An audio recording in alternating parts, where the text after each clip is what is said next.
Le vieillissement de la population en France, 18,6 millions de personnes de plus de 60 ans en 2023 et 20,8 millions d'ici 2030, et le souhait des personnes âgées de rester à domicile devrait entraîner une forte croissance des besoins en service à la personne d'ici 2030 avec une hausse de plus de 30 000 emplois sur le seul segment de l'accompagnement à domicile. La structure Sous le Figuier, basée à Rive-du-Plage, est une entreprise de service à la personne en mode mandataire. Cette entreprise est née d'une longue réflexion et étude des besoins de la personne en perte d'autonomie. Leur leitmotiv est de mettre l'humain au cœur de leurs priorités.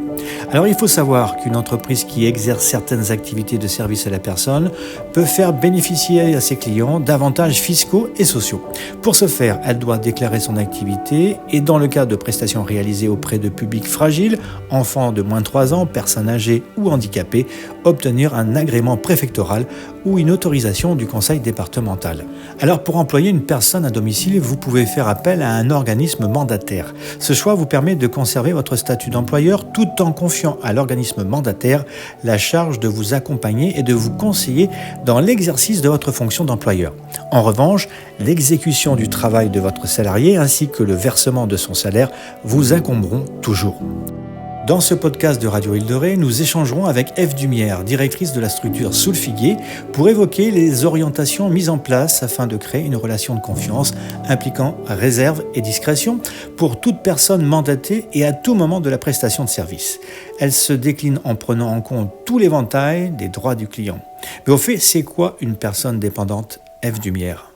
Alors une personne dépendante, c'est quelqu'un qui n'est plus en capacité de faire chaque jour les gestes dont elle a besoin pour sa vie de tous les jours. Ça peut être une toilette, ça peut être aller faire ses courses, ça peut être juste faire ses papiers, ça peut faire juste faire à manger, regarder dans son frigo, avoir le processus de faire les choses tout simplement, ou le ménage. Alors je vous avoue que c'est pas la partie qu'on développe le plus, le ménage, mais ça fait partie quand même. Mais ça fait partie du projet. Voilà. Moi, je suis une personne qui a besoin de votre aide. Comment je fais pour aller vers vous et comment vous traitez mon cas, mon dossier ? Alors, généralement, ça se fait par bouche à oreille ou par pub. Les gens viennent nous voir, nous appellent. D'abord, nous appellent. Nous, à ce moment-là, on leur demande d'envoyer à soulefiguier17@gmail.com une demande pour que nous, on leur envoie une fiche d'intervention complète où ils nous répondent exactement où ils nous demandent exactement où sont leurs besoins. Et donc les familles peuvent, à la place des personnes dépendantes, répondre à ce Exactement. Et généralement, à partir de là, moi j'ai choisi de travailler en mandat, c'est-à-dire que je trouve des auxiliaires de vie qui sont indépendantes. Je forme une équipe, c'est-à-dire qu'elles sont en équipe avec plusieurs pour pouvoir justement ne pas se sentir seules, avoir une cohésion et puis avoir des jours de repos, des vacances. Et du coup, je propose à la famille plusieurs profils. Voilà. Et donc ces gens-là qui vont travailler avec vous, quelle formation ils ont ? Alors ça dépend complètement. Ça peut être effectivement, j'ai des aides médico-psychologiques, j'ai eu des aides-soignantes, j'ai toujours des aides-soignantes. J'ai des assistantes de vie diplômées, mais j'ai aussi des jeunes dames qui ont 50-55 ans et qui décident de changer de vie. Alors, il y a une formation. Également. Alors actuellement, je les accompagne, moi, dans le quotidien. Par exemple, en ce moment, j'ai une binôme qui est Claire de Notaire et que je suis en train de former sur le terrain. Donc c'est des personnes qui ne sont pas forcément, pour utiliser un mot que j'aime pas trop, mais polyvalentes. Elles sont plutôt destinées à plutôt cette branche, ou est-ce qu'elles font vraiment tout au sein de la structure ? Alors elles sont capables de tout faire parce que en fait c'est du bon sens être assistante de vie. Alors une toilette infirmière, c'est une toilette infirmière, c'est une toilette qui est prescrite par le médecin. À partir du moment où la toilette n'est pas prescrite par un médecin et que c'est une personne lambda qui peut le faire, alors il n'y a pas besoin de diplôme pour le faire. Voilà. Alors c'est un peu embêtant, mais il y a un vide juridique là-dessus. C'est pour ça qu'en principe, d'ici janvier 2025, on aura créé une école d'assistante de vie à La Rochelle. D'accord, qui formera les gens à vraiment l'entièreté de Exactement, et surtout avec une certification à la fin pour pouvoir être reconnue et pour pouvoir, si elle le souhaite, continuer l'aventure sous le figuier. Reconnue par l'État. Reconnue par l'État. Voilà. Par exemple, je prends un exemple précis. Quelqu'un que vous allez visiter, qui est diabétique, est-ce que vous leur faites les piqûres? Ah non, ça c'est une infirmière. On est 3 infirmières dans sous le figuier, mais aucune de nous ne travaille comme. Il y a une hiérarchie en fait, finalement. Il y a le médecin, il y a les assistantes sociales, il y a les infirmières et il y a les assistantes de vie. On n'est pas là pour faire des soins médicaux, nous. On est là pour assister la personne dans chacun de ses gestes du quotidien. En fait, généralement, on est appelé par les familles. C'est très peu les patients qui nous appellent. C'est souvent les familles. Alors, il y a des familles avec qui le feeling va être total et d'autres familles avec qui ça va être un peu plus compliqué. Puis, il y a aussi le vieillissement de leurs parents qui est à accepter. C'est pas toujours facile à accepter qu'un parent devienne dépendant et qu'on doive s'occuper de son parent. Et donc, il y a une petite inversion des rôles. Mais généralement, on rencontre les familles avec le patient. On parle, on discute, on se réadapte, il peut y avoir des litiges.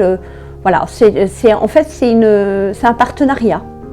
C'est un partenariat pour que le maintien à domicile se fasse au mieux. Il nous est arrivé, et il n'y a pas si longtemps que ça, de dire écoutez, nous, là, on n'est pas assez formés pour s'occuper de votre mari ou de votre femme. Voilà, on n'est pas assez formés. L'équipe n'est pas assez formée en ce moment pour prendre en charge votre époux. Donc pour éviter les litiges, effectivement, il vaut mieux vous dire non plutôt que de s'engager. Un non ou parfois des grands oui. Vous pourriez faire le pilulier de votre maman, par exemple. Nous, il nous est arrivé de faire des piluliers. Voilà, il peut nous arriver de prendre une décision. Il y a 15 jours, on a été appelé dans le week-end. Une auxiliaire de vie qui était en repos a été appelée dans le week-end parce que la dame dont elle s'occupait était pas bien et que l'auxiliaire de vie qui était là 3 fois par jour dans la journée n'était pas disponible à ce moment-là. Et en fait, à ce moment-là, l'auxiliaire de vie a pris l'attention, a vérifié la température, m'a appelé et la patiente a été hospitalisée. Voilà. Alors justement, quel est le travail que vous avez avec les professionnels de la santé? Parce qu'il y a toujours un médecin généraliste, un médecin de famille.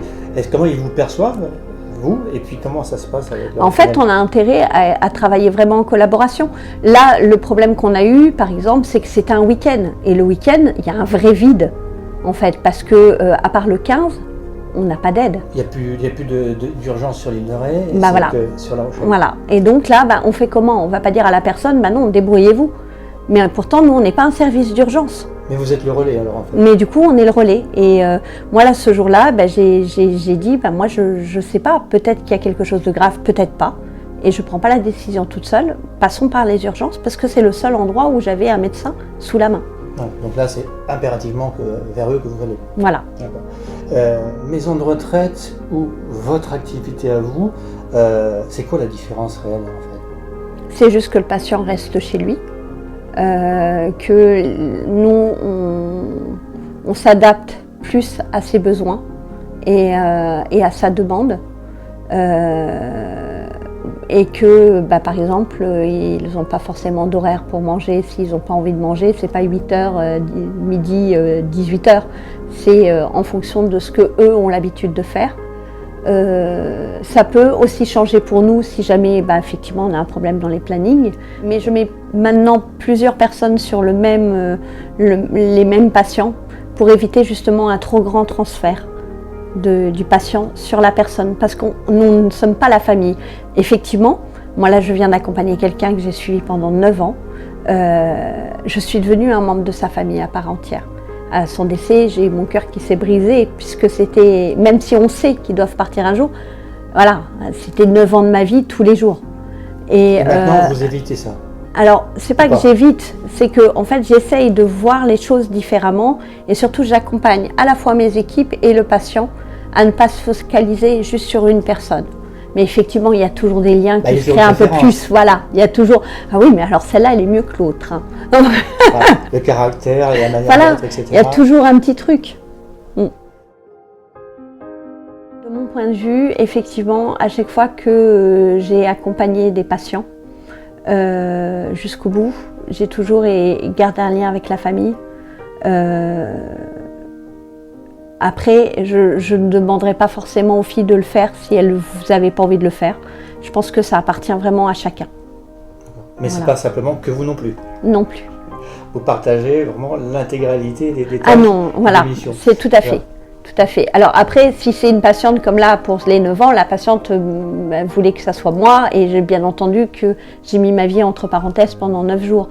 Mais si jamais c'est quelqu'un d'autre qui s'occupe de la patiente, bien entendu, je vais être là pour la personne qui s'en est occupée. Je vais être là à ses côtés pour l'écouter, pour recueillir sa peine et justement pour l'aider à faire son deuil, elle. Et puis, je serai aussi disponible pour la famille si on en a besoin. Alors les familles, est-ce qu'elles peuvent obtenir des aides de l'État pour pouvoir venir vous voir et demander vos services? Alors oui, en fonction de leurs revenus pour la perte d'autonomie, ça s'appelle l'APA. Et dans ces cas-là, c'est évalué en fonction aussi de leur niveau de dépendance et réévaluable tous les 6 mois. Et pour les personnes handicapées, c'est la MDPH qui verse toujours à la personne. Hein. Toujours la personne à qui on verse. Non, nous on touche rien. Après, nous on est payé. Alors les filles en CESU, en chèque emploi-service, les filles et les garçons, je devrais dire d'ailleurs. Oui. Pardon, excusez-moi, les filles et les garçons en CESU. Et après, il y a la partie du mandat qui est à payer, qui elle est à 5,5% de TVA et pas à 20 ou 10 parce qu'on a été agréé. Soulfiguier s'engage également à pratiquer une approche coordonnée avec d'autres entités, d'autres professionnels.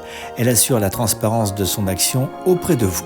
À noter qu'Ève Dumière va ouvrir une école en janvier 2025 pour former les assistantes de vie et les éducateurs en santé globale. Au total, une 30aine de places pourraient être disponibles dans cette école de formation qui sera basée à La Rochelle avec une antenne à Paris.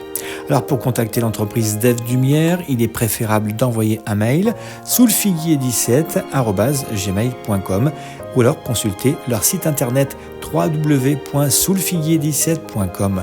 Ce reportage a été réalisé par Stéphane Nadous pour Radio Île de Ré.